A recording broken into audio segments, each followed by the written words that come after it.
Thank you so much. This is my first time to Belmont, and I have to say this is really amazing. So is this what it's always like? People just kicking down the doors to hear lectures on Dante? Or maybe the bribery was unusually good tonight. But yeah, so I asked Professor Zdansky, is it okay if I try to make this talk interesting and entertaining as well as, hopefully deep? And she said, sure. But these guys showed up with notebooks, and I promise I'm gonna give you some serious intellectual content. But I might get there in an unusual way, as you'll hear here in a minute. But I wanted just to begin by reading a short poem. One of my friends, the California poet Dana Gioia, says that we kind of have this crisis of poetry, that people do it in school and poets read it to other poets, but it's not really in public spaces. And he says that one of the ways that we could help to do this is if you just take the occasion when you have an opportunity to speak to read a poem written by someone else. So this is Dana Gioia's poem, and because it's kind of dark and depressing outside, and because it's almost November, right, the month of the dead, I thought I'd read you a poem. It's called Prayer at Winter Solstice by Dana Gioia. Blessed is the road that keeps us homeless. Blessed is the mountain that blocks our way. Blessed are hunger and thirst, loneliness, and all forms of desire. Blessed is the labor that exhausts us without end. Blessed is the night and the darkness that blinds us. Blessed is the cold that teaches us to feel. Blessed are the cat, the child, the cricket, and the crow. Blessed is the hawk devouring the hare. Blessed are the saint and the sinner who redeem each other. Blessed are the dead, calm in their perfection. I want you to imagine the following scenario. It's spring 2026, and Taylor Swift. You're like, really? Yeah. At this point, everyone with a PhD quietly exits the room, right? I'm going somewhere serious, guys, here. Keep your notebooks out. And Taylor Swift, spurned during the 2025 Grammy Awards, is now taking home absolutely everything. She's back. Again. She wins Best Song of the Year, Best Female Vocalist, Best Album, Best Music Video, and Best Costume within a music video. And then the anticipated moment arrives. The hostess takes the platform and slowly says, and the winner for the Artist of the Year is Taylor Swift. Her fans go nuts. They scream and applaud and wipe away tears. Travis Kelce is in the audience and has that smug, slightly intoxicated smile on his face. Taylor slowly ambles toward the podium, waves, and says, oh my gosh, several times. And after a long time, even the teenage girls wipe away their tears, let off one last shriek and burst of applause, and then settle down so that Taylor can finally begin her speech. This is such a special award to me, I'll be honest with you, but I want more. Fans go nuts again, applauding, screaming, standing, waving. But after they quiet down, Taylor continues, no, you understand. It's been the goal of my life not to be called the best female artist, but best artist, period. Fans go wild again. Swift has to wait almost 40 seconds before she can begin her speech again. No, but even that is not enough. I want to be considered the best artist of all time. In the midst of wild cheers, one teenage girl yells out, you already are, Taylor. Swift continues talking over the crowd. The thing is, I don't want to be measured by Kanye West, boos from the crowd, or Kendrick Lamar or Beyonce, but by the standards of Johann Sebastian Bach, Claudio Monteverdi, and Palestrina. At this, there's slight confusion among the fans. The screaming dies out and turns into polite applause. The camera pans over the audience and shows lots of people leaning over to their neighbor to ask, who's Monteverdi? And that's why I'm not going to make a record or even write a song for the next 10 years. Confused whispers and gasps spread throughout the crowd. One teenage girl yells out, Taylor, no, we need you. But Swift continues, now beginning to show the blazing eyes of a convicted prophet. You see, I've enrolled in an online PhD program in musicology through Cambridge University. And over the next 5 years of coursework, I'll be taking advanced courses in Guillaume de Machaut, Ockeghem, and Palestrina, but especially a composition course in the counterpoint of Johann Sebastian Bach. Horrified silence. Some people are shaking their heads with concerned looks and muttering, "Why are you doing this? Is Taylor okay?" But Swift goes on with even more conviction, gazing off into the distance with sparkling eyes. "You don't understand. I will be writing Renaissance motets on a weekly basis. And I intend to explore the late Renaissance genre, the fantasia, especially as developed by William Byrd in his late period. I will study tone painting in Handel and Vivaldi, the sonata form of Mozart and Haydn, and take a whole course on rhythm and Monteverdi. Beethoven's late string quartets will occupy me a whole semester. But more than anything else, I intend to take the immortal Bach as my personal tutor, my teacher, even if we are separated by several centuries. I have already purchased the scores of his cantatas and have begun a deep dive into his well-tempered clavier." Absolute, total, horrified silence. But Swift, enraptured with her vision, seems as if she's 1,000 miles away, looking vaguely into the distance without noticing the distressed looks on her fans' faces. They in turn stare at her with deep concern and compassion. After 10 years of music theory, music history, composition work, and even some forays into ethnomusicology, at the frightening word ethnomusicology, one teenage girl shrieks and passes out in horror, convinced that Taylor has lost her wits. "I will then be in a position to write the greatest song that has ever been written, and I will be measured against Schubert, Schumann, Beethoven, and yes, Bach himself." Polite applause from an ever smaller subsection of the audience. "Goodbye, friends. Look for me in 2036. Swift, taking her long, ambling strides, exits the stage, accompanied by a mixture of confused whispering, tears, groans, and exclamations of, "Poor Taylor." Although there are important differences between the Florentine poet Dante Alighieri and the early 21st century product of suburban Nashville, I get that.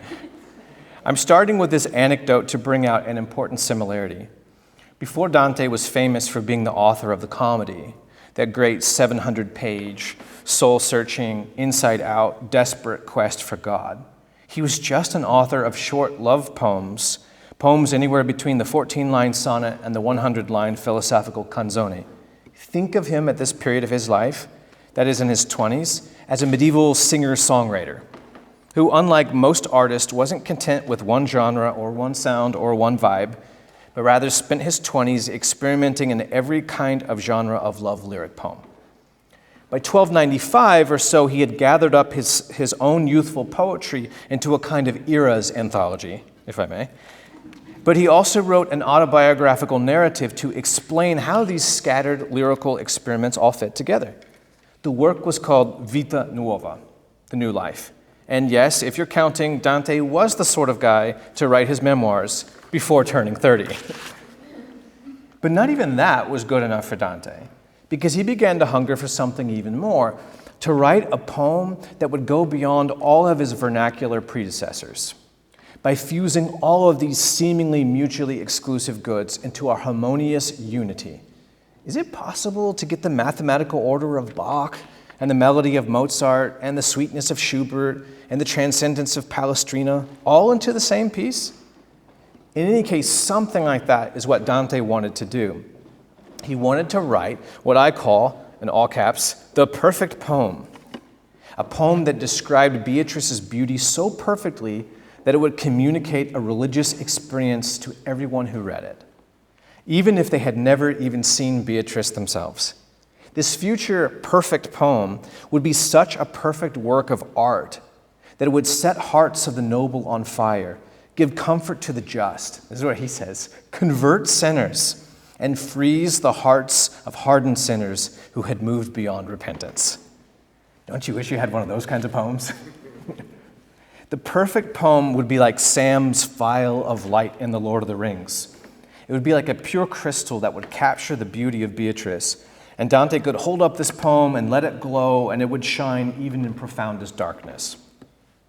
Indeed, Dante said that the very idea of this thing came to him in a prophetic dream. Quote from Dante, the very end of his Vita Nuova. After I wrote this sonnet, there came to me a miraculous vision in which I saw things that made me resolve to say no more about this blessed one until I would be capable of writing about her in a nobler way. To achieve this, I am striving as hard as I can, and this she truly knows.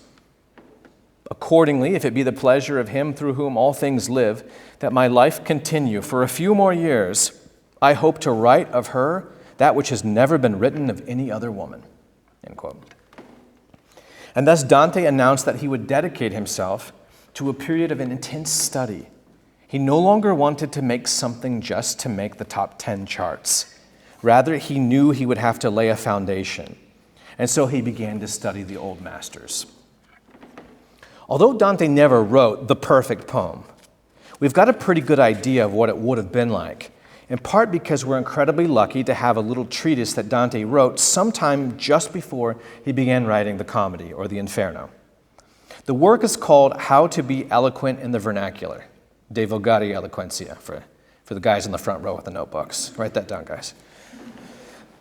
And it almost feels like reading Dante's diary or notebooks as he thinks through the process of writing the perfect poem. So I want to kind of lend a helping hand to Dante. So as a marketing agent or a PR agent, so I call it Dante's diary.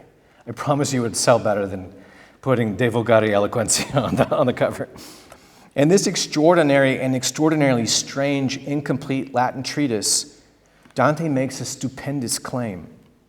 Dante's exile from Florence turns out to be the secret gift of providence, because in exile, the poet-prophet was forced to wander from region to region across all of Italy, and thus made to experience all of the different patterns of speech, all of the different permutations that language in Italy could take. As he wandered around Italy, he heard in some regions, like the Veneto and Lombardy up north, oafish, brutal, stupidly masculine ways of saying things. This is Dante, where the residents cut off syllables and sounded like they were grunting. That's what Dante says. Have you heard these speech patterns before? Some regions had excessively soft and mushy ways of speaking, he says.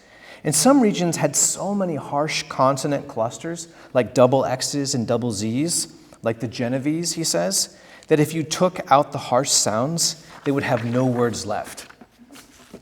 Dante's kind of mean, but you know that. In contrast to words which are too mushy and too harsh, Dante says you should use what I like to call $10 words. Words that leave the mouth with a sweet aftertaste. And Dante gives a wonderful list of examples that will make you want to have a dinner party and drink wine just to have the occasion to say them out loud. You're like, I don't need any more encouragement, right? This is Dante's list of the sort of words that you should use. Amore, donna, desio, virtute, donare, laetitia, salute, securitate, and defesa. All right, you're like, done. We've booked the wine party.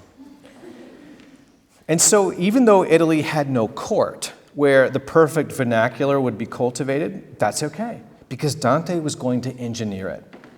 Having wandered throughout Italy, he had gathered up heaps of words which he was going to run through his sieve, and what would come out would be pure and clean, a new, perfect, organic vocabulary, all hand-selected for the new super language of a country that had no court. And now we've come full circle. Back at the awards show, imagine for a moment that a trained musicologist were in the audience, listening to Taylor Swift's speech. Imagine further that this professor, we'll say from Michigan State, had a specialty in the music of Bach. He might think Taylor Swift's goal laudable and her own conviction touching, but privately he wouldn't think it practicable.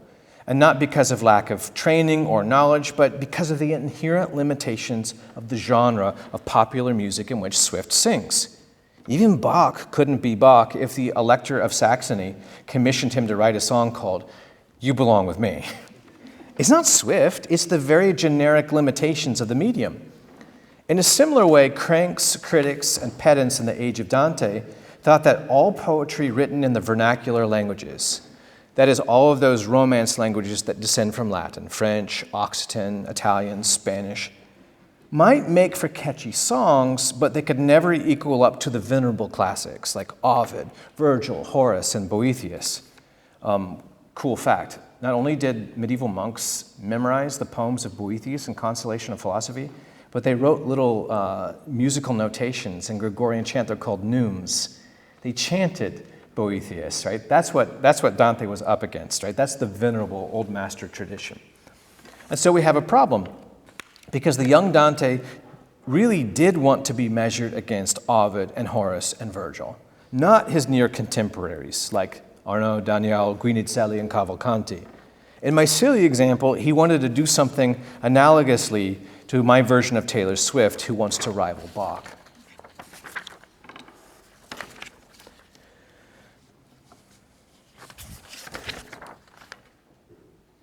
When Dante chose to write in Italian, though, Italian had all the prestige of, say, the Pittsburgh dialect. For instance, Gentili da Foligno, an Umbrian Franciscan who translated John Climacus's Ladder of the Divine Ascent at some point around 1300, felt the need to apologize for the very fact that he was writing it out in Italian. Given that, quote, high and spiritual things cannot be properly expressed in vernacular words, as they can in Latin and in grammatical languages. Isn't that interesting? In grammatical languages, they didn't even think that Italian had a grammar, right? They thought it was just, Latin was called grammatica. And people who didn't know Latin were called illiterati, the illiterate, right? And they were also called idioti, right? People too ignorant, too idiotic to even learn how to read properly, which was Latin, of course. The vernacular is just so sloppy and undisciplined and frumpy, in their view. Similarly, the Dominican friar Domenico Cavalca said he made a translation for the simple and the humble. Part of what he struggled with was that, quote, sometimes a tiny little word in the grammatica has so much significance that it cannot be expressed unless you use many words in the vernacular, end quote. Indeed, it's telling that Domenico's terms for people who don't read Latin are illiterati and idioti. And so it was humbling for medieval writers to adopt the vernacular if they had the learning to use the grammatica. Imagine a chaired professor at Harvard voluntarily giving up his chair to teach middle schoolers in Nebraska. But although it pained them to put aside their beloved schemes and tropes, they did do it, motivated by religious devotion, to take their model not from Cicero or Seneca, but from the devout literature of the Christian Middle Ages, especially those writings produced by Franciscans. Jesus did not judge it an indignity to put on flesh, but, quote, made himself of no reputation, and took upon him the form of a servant that was made in the likeness of men. And being found in fashion as a man, he humbled himself, end quote. That's from Philippians. And if the very word humbled himself to take on flesh, couldn't his servants in imitation use humble words? And so if it was self-evident that writing in the lingua vulgaris, the vernacular, would be humiliating undertaking, well, some Franciscan poets thought you just have to do it.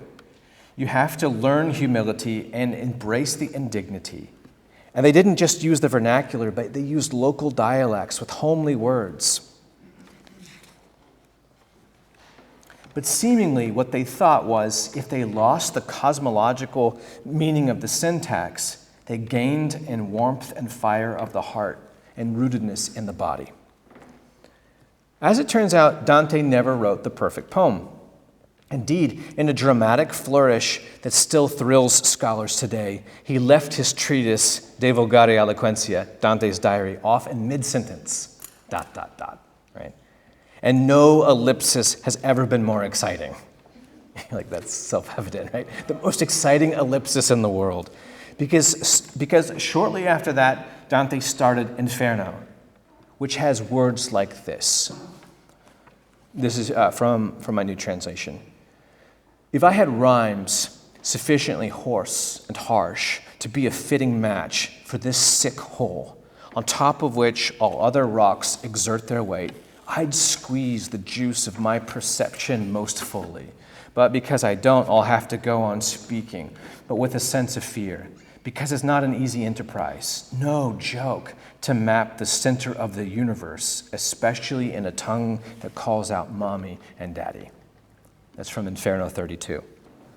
Notice that the sentences are not allowed to meander leisurely beyond their stanzas. Sometimes two sentences or three are packed into a single line. Sometimes verbs drop out entirely. Everything's much faster. It's like adding into the mix of a film a heartbeat track. And then we have a device that Dante uses called polysyndeton, in which he stacks up adjectives and all connected with conjunctions. And then, as if almost kind of regulating the very rhythm of it, sort of creating an elevated heart rate. And what is more, many of these clusters of adjectives are made up of harsh sounds, the very sorts of sounds that Dante said you would need to avoid when constructing the perfect poem. Here's the point. If you stack up all of these small devices and compare them against the baseline of Dante's favorite poems from his youth, or his description of what the perfect poem would have been, then you realize that what we have is something more aggressive, faster, sharper, and harsher than anything Dante had planned on writing. This is no longer the classical composer using grace notes or inserting discordant notes before resolving them into a perfect fifth. This is a sustained stacking of dissonant chords. Think of Stravinsky's Rite of Spring, where within the first 2 minutes, the composer uses ostinato, repeating the same chord 40 times. Imagine turning on Janáček's second string quartet after an evening of Mozart or Haydn's string quartets, or maybe better yet, heavy metal after comes on unexpectedly on your playlist after you've been listening to Schubert at your dinner party. So what's going on? What happened to the perfect poem? What happened to making the linguistic reliquary for the beauty of Beatrice? Nothing in Dante's diary could have prepared us for this. While we were anxiously waiting for the next single to drop, Dante instead gave us a nightmarish, haunted landscape full of delusion and anxiety with beasts from Old Testament prophets.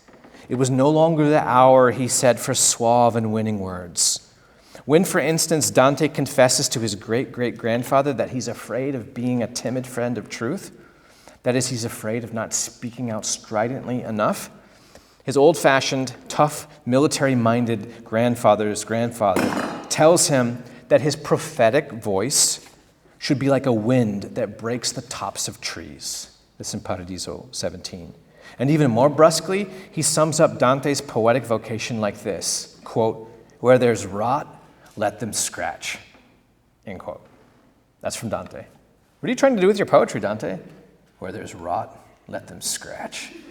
Like, wow, what happened to the perfect poem?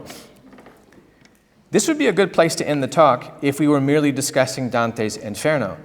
But I'd like to conclude by devoting a word to what it feels like to read Purgatorio. It's true that Purgatorio feels quite different. It's a landscape full of flowers and color and glowing angels. It feels a little bit, as we said, what it would feel like if Schubert came on your playlist, after an evening of heavy metal. But even here, Dante's new commitment to the vernacular, the lingua vulgaris, is on display.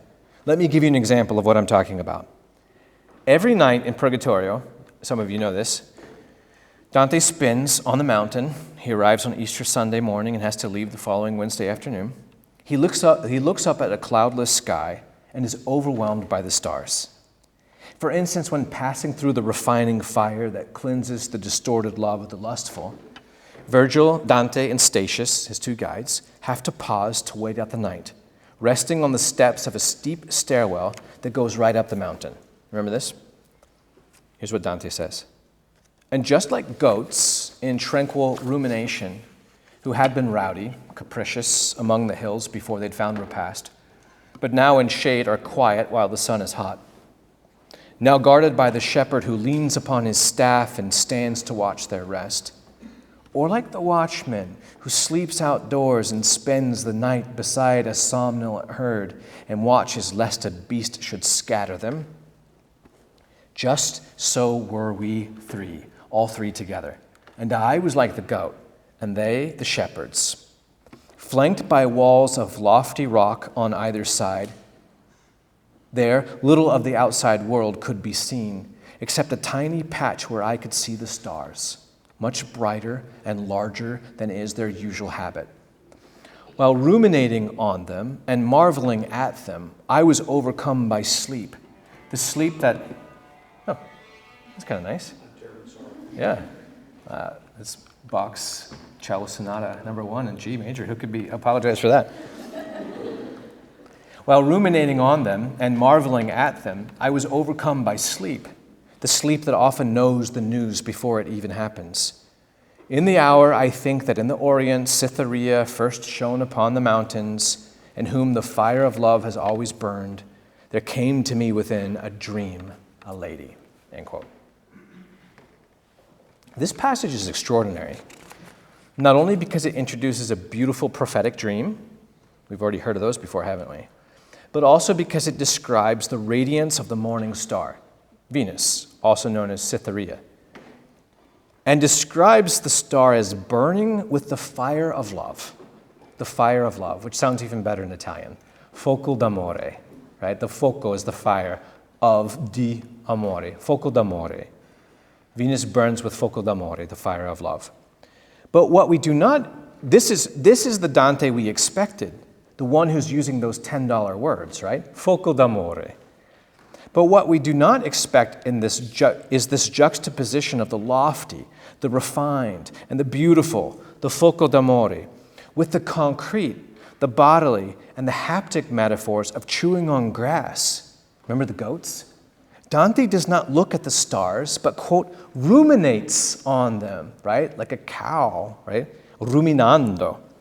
He ruminates on their beauty. He feeds on them. He tastes them.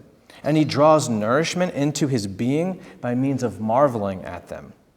Just as sheep and goats crop, chew, swallow, and digest grass. He does not want any longer merely simply to look at the foco d'amore, the fire of love, but he wants to get that into his heart.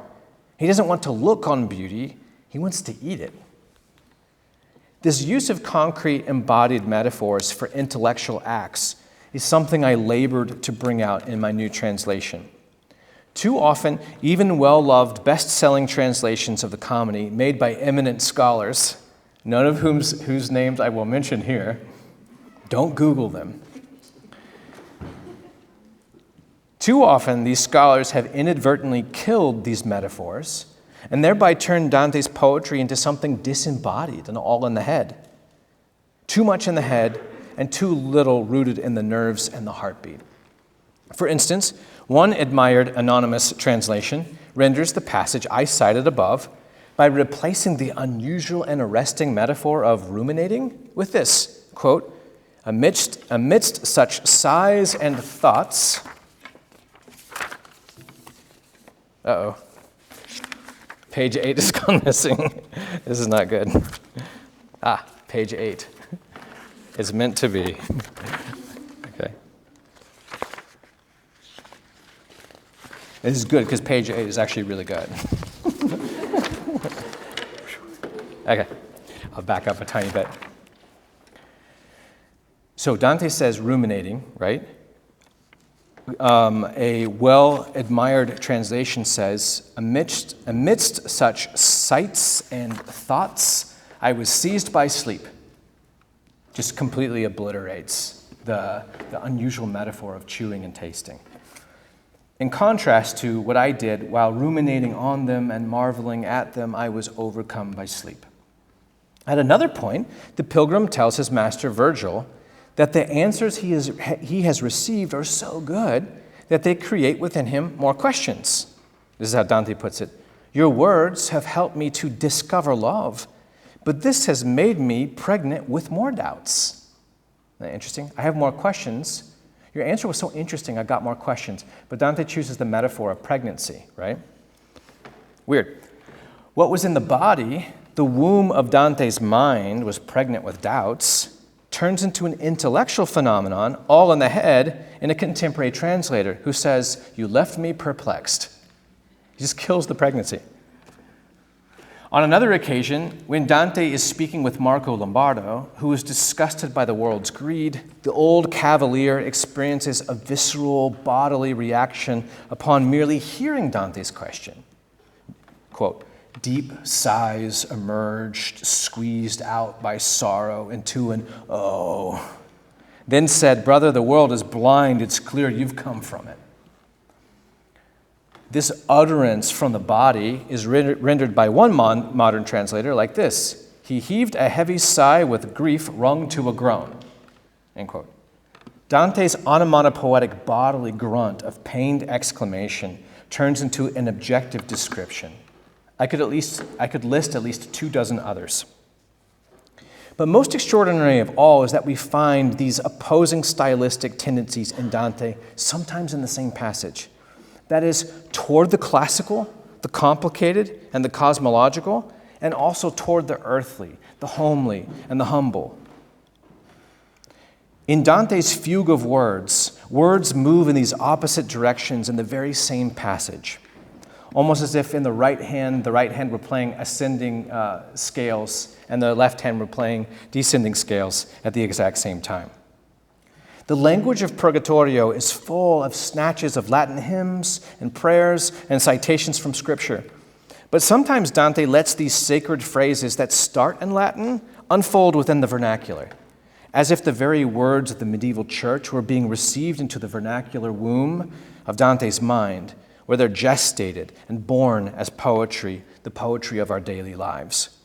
On other occasions, Dante does employ maddeningly difficult grammar, and yet weaves into this lofty syntax surprisingly bodily metaphors or homely references to everyday relationships or objects.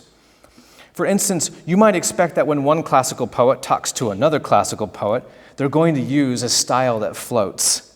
So when Statius, in Dante's brain, the third most important poet of history, speaks with the second most important poet of history, Virgil, we're not surprised to find elegant, courtly phrases. And yet, when Statius wants to express his deep and abiding affection, a tenderness that is embodied by a desire to embrace Virgil and hold him close to his chest, Statius lowers his register dramatically. Quote, do you remember the scene? Right? Statius doesn't exactly know who's with him. Dante says, "Oh, by the way, this is your guy, right? This is Virgil." Isn't that cool? It seemed like, all of your real affections are tested in split-second moments, right? What comes out of you when you're least prepared for it is who you actually are, right? And Statius sees Virgil, and this is the response. He says, "The seeds that set my heart to burn were the sparks that came from a sacred fire." Your poetry, a sacred fire. The seeds that set my heart to burn, the sparks that came from a sacred fire, which has enlightened many thousands. I mean, Aeneid, which was for me a mommy, for me a nurse of poetry, without which I wouldn't have weighed 1/8 an ounce. Maybe you could see where I want to take this, right? That first tercet is incredibly lofty language. But when Statius really has got to express the affection of his heart, he calls the Aeneid his mommy, right? My well-meaning very British editor, anonymous, very British editor, took me to task for using the word mommy in my translation, berating me for ruining a good classic. These are his actual words from the actual Microsoft Word document. I entirely see the reason for choosing mommy instead of mother. Despite this, I feel an irresistibly comical element in Aeneid was my mommy, which I can't think desirable. Perhaps the difficulty comes from the fact that it would be much less unusual to hear an Italian adult male talk of his mama than to hear an Englishman speak of his mummy or an adult American of his mommy. Both of which I submit would be risibly infantile, end quote. That was his assessment of my translation. Risibly infantile. And yet, I've kept mommy. Why? because mommy is what you call the person who's closer to you than you are to yourself. You used the word when you were a child, when you were embracing her, when all the innocent love and emotional affection of infancy, before you became worried about sounding risibly infantile. We spend most of our lives trying to return to that state of simplicity. And so Statius's learned eloquence, just like Augustine's in his Confessions, finds its consummation within the effective register of the wordless infant. In conclusion, Dante had fallen under the spell of Boethius in his youth, and he had begun to want to make his sloppy and frumpy vernacular act on its best behavior, to speak like a classical language, with lofty words and a floating, gliding pacing. He wanted, in other words, a cosmological poetry. But then for some reason that's not entirely clear, and if you want, I can speculate on what it is in the question and answer session, he abandoned the quest for the perfect poem and the use of only $10 words, and he began to write a language that was humble as it was soaring. And in this way, he managed to get into the very soundscape of his words, something that performed the drama of the incarnation of the Word, who, though lofty, stooped to dwell among us. Thank you very much.